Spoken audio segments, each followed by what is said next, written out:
And thank you so much. And good day to everybody. It's my pleasure to be with you. I've had an opportunity to study AI for the last 10 years in different capacities. I kind of look at AI as any expertise. There's those who have done it their whole life, there's those who pivot to it from other expertise, and there's those who study it. I'm in this group.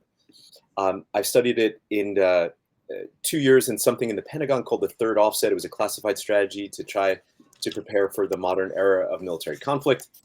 I used it in operational warfare for an unfortunate war that I think was necessary. It called the ISIS war. This is the group that was sort of taking over northern Syria and northern Iraq, and cutting people's heads off and stuff. And then came back and was responsible for the classified annex for the National Security Commission on Artificial Intelligence. So got to do some more thinking about moonshots in AI for the nation and how does national power accrue in AI. Went to the National Security Council to set up a technology competition portfolio there in the China shop, and then I've been working at SCSP. First, you should all know that there's an awesome opportunity that's free to the general public and very substantially reduced to do an AI Expo in DC, where I met Nathan. We're doing it again this year. We expect about 20,000 people. Think of it as a mini CES, but in front of a big government crowd with a lot of venture walking around too.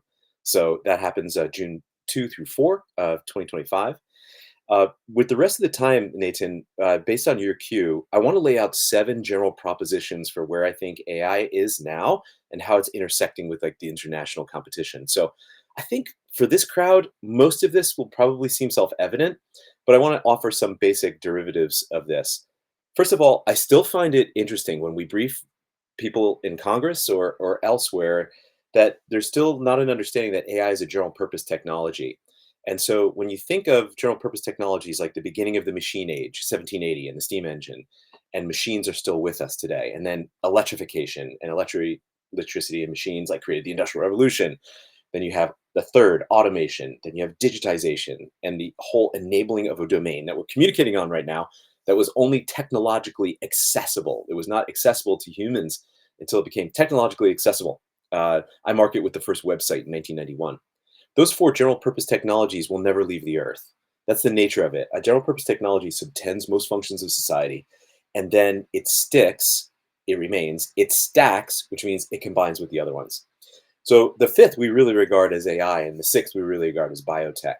Those general purpose technologies are sticking and stacking. The other thing that's unique about general purpose technologies, they almost always come with alignment fears. And so the one that I'm most vexed with is electricity.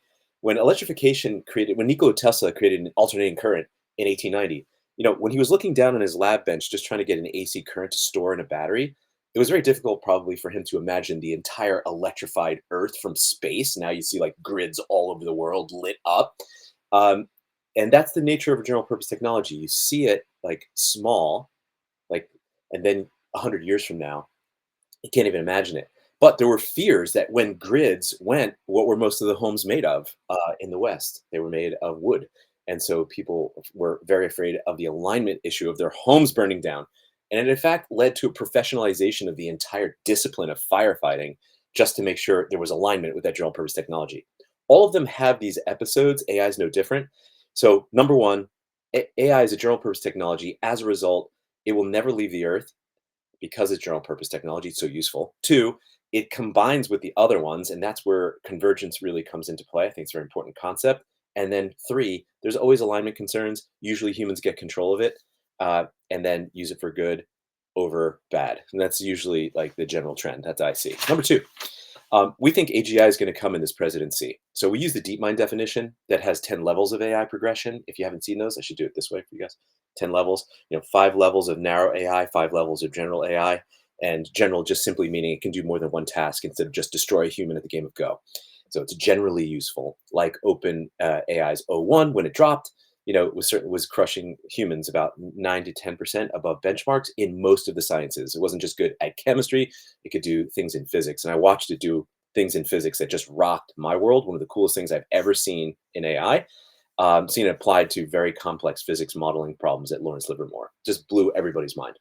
So it's like more general, right? And so we think like the next level of general AI will come in this presidency. I do believe what a lot of the labs are saying is that that will come this year. So number one, it's a general purpose technology. Number two, General AI is kind of here at level one, level two. The next levels will come. So when someone says AGI will arrive, I really mean the next levels will arrive. We can talk about what is super intelligence look like. I think there's a simple path to that too. Number three, we think there's three ways that AGI will arrive. We basically try to explain to people who are not doing AI, like most of you, that there's three trends to watch. And there's the trend of the generative AI models themselves and scaling laws and upsetting of scaling laws like DeepSeek R1. We all expected that to happen. Number two are the novel paradigms like Nathan works on, right? Like I've looked at some of the different forms of AI that Nathan creates, and I've been mesmerized with few shot learning for years. I think it's amazing. I think there's a whole run on few shot learning that hasn't even happened yet. Few shot learning with agents, few shot learning with agents and a bit of memory. I mean, some of that stuff will just tool call to LLMs like you Google stuff, right? And they're just going to be amazing. So we call that the novel paradigm trajectory. And then the third is just the infrastructure itself. It's well over 100 billion. We think it's a global $1 trillion game of just building AI infrastructure, even though there's offsets to things like big data. So the models themselves, novel paradigms that are combining with them and with each other, that are LLM independent or interconnected, and then to the whole infrastructure game. And we're not even talking about the arrival of quantum. If there's any questions about that, I do think we'll see like million qubit fault tolerant computers by like 27, 28, and then it becomes commercially available in the 2030s. So number two is like number three. I'm sorry. That's the three ways we think like AGI arrives. Number four is we think there will be offsets in here. We think that it's so useful that people will make it better, faster, cheaper, smaller. And DeepSeek's just like a little reminder of that, right? And so we're not surprised by that. We expected that. And the only game there is how much of it is publicly adopted by governments and how much of it is driven by private sector. That's its own story. Number five, I think these offsets mean opportunities for everybody. So for those who are working on AI, like the brief I just watched before mine on red teaming, offsets to me means there's unlimited opportunity to make those offsets, to be the company that has a niche in those offsets, to even take something that's already an existing paradigm and apply it in new ways to new fields, to new businesses, to new verticals. So I think that offsets mean that this is just going to be AI is going to be completely offsetty in a way that other general purpose technologies were not, like fission energy and stuff. There's only a few people that can play in that game. This game can be played in by anybody that has competence and will. And it's even being played in by significant actors. Some of the hyperscaler labs were created by people who pivoted to it themselves, were like journalists. So it's an incredible offsets mean there's opportunity. That opportunity to me feels largely unlimited. I think it will have a run that will go literally could go 100 years more. So hope that's encouraging. Number six, this whole competition is being fueled by the two largest economies in the world. So that's another thing that's really distinct. The machine age, electrification, automation, digitization. We're not. You can't honestly say they were fueled by the two largest economies in the world that operate to the tune of like 30 trillion, 26 trillion, and both of them are all in on like driving this technology to fundamentally good purposes, right? So, so that's unique. You're living in an era where the two largest economies are like hyper focused now on this tech.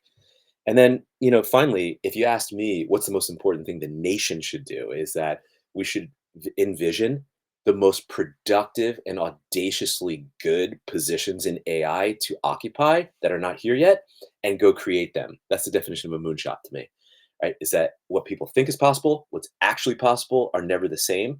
You need some sort of stretch goal to actually achieve and what can be achieved without going to crazy town. And that to me is like what Manhattan was like. That's what Apollo was like. That's what Human Genome Project was like.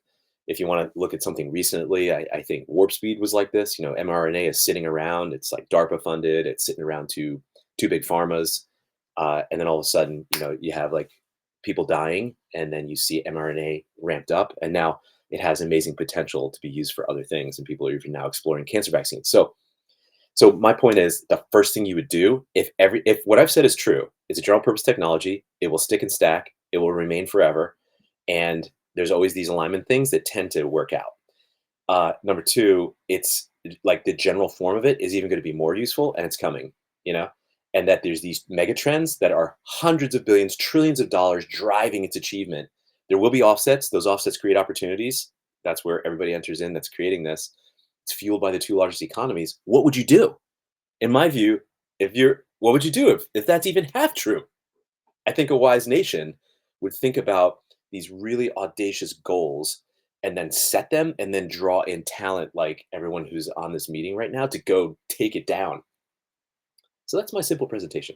These are seven propositions I think that are fundamentally driving the era we're all living in together, and be happy to take any questions. Till the next one.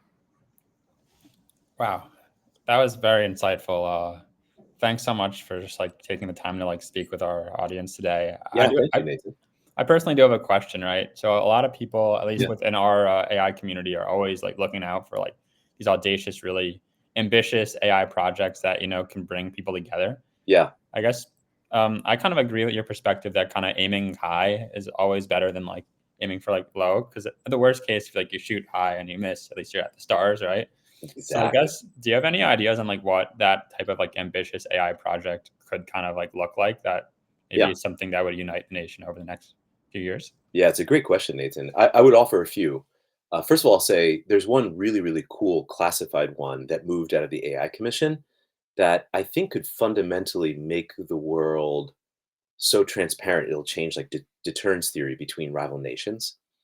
And so you might imagine something like the ultimate intelligence fusion engine, right? And as easy as that sounds, doing it in the real world, instrumentalized real world data that spans various classification levels is actually not that easy. But if you could create it, that would be cool, right? The second one that's easier to talk about, that's actually a bill now, is called MedShield.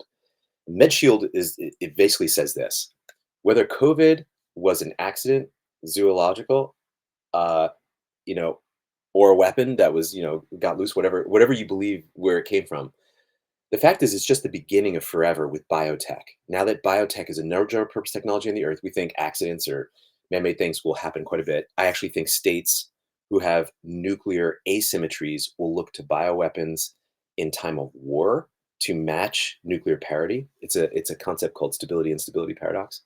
So, what would you do? I think I would create an AI enabled kill chain against pathogens to like defend us and the free world against such things. So we've conceived of something like that called MedShield. It would cost like one B-2 bomber. It's like $2 billion to build. And so that's a bill now. It's not appropriated, but uh, like that's another one. Going beyond that, we've imagined something and written about something called alpha strategy. So if you read a book called Competing in the Age of AI, it's probably what's true of companies is probably true of governments too. So that's a proposition that's worthy of interrogation. But the basic argument is the core of the modern firm will be an AI enabled decision making factory. The company with the best firm will kill the other firms. So what if that's true of government? What if you had like an alpha war, alpha econ, alpha intel, alpha diplomacy, all instrumentalized into an alpha strategy to be like not ever do decision making, but to be the superior recommender agent with you. And like if you knew like Russia was building that, would you just say like I'm good with facing that and we shouldn't build that, or would you say it's better to be Lisa Doll and AlphaGo playing you at Go? So that's three. We've written about that. That one's really rough. I've argued it across government. The reason it's so rough is it's really not clear who would own that. DARPA has done work in this space, but could they own and operate such a platform? Like, so let's say for the National Security Council, not clear. Very, very. There is a conference coming up in March called Decide. It's an acronym where a lot of the labs, national labs, are getting together to work on this because they're not sure who the owner is. Those are three, right? So, imagine like amazing fused intel, changing transparency, so you could pre-bunk like assertive bad things before they ever happen, and that kind of accountability could change the game in some ways. It would never stop evil, but it could really curtail it. And then two, like what does it mean to just use AI to defend ourselves biologically in the biotech era, because mistakes are going to happen. And three, what does an alpha strategy agent look like? Those are three. I think there's more.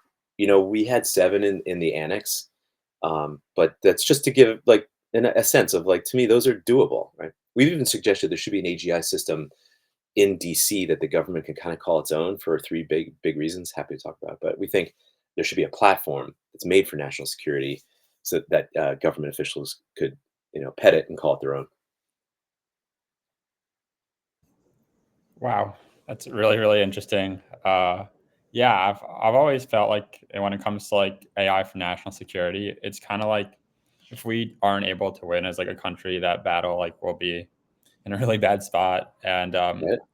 it's like there's all these kind of really incredible advancements, both on the models with agents, with on the data side as well. And it's really incredible that what your team at the SCSP is kind of doing. And we'll definitely, be at the AI Expo, and we kind of encourage everyone from our community to kind of attend and support and serve where they can. Yeah, thank you so much. Like we're a 501(c)(3), so you might think of us as like a tech charity funded exclusively by Eric Schmidt. So we're not for profit, and we don't even charge attendance at the expo. It's free. Um, and it's substantially discounted for startups. And we do have 16 spots left on Startup Square. So feel free to throw out my email, and we'd happy to link you up to the team that could get you into the expo. It's going to be cool this year.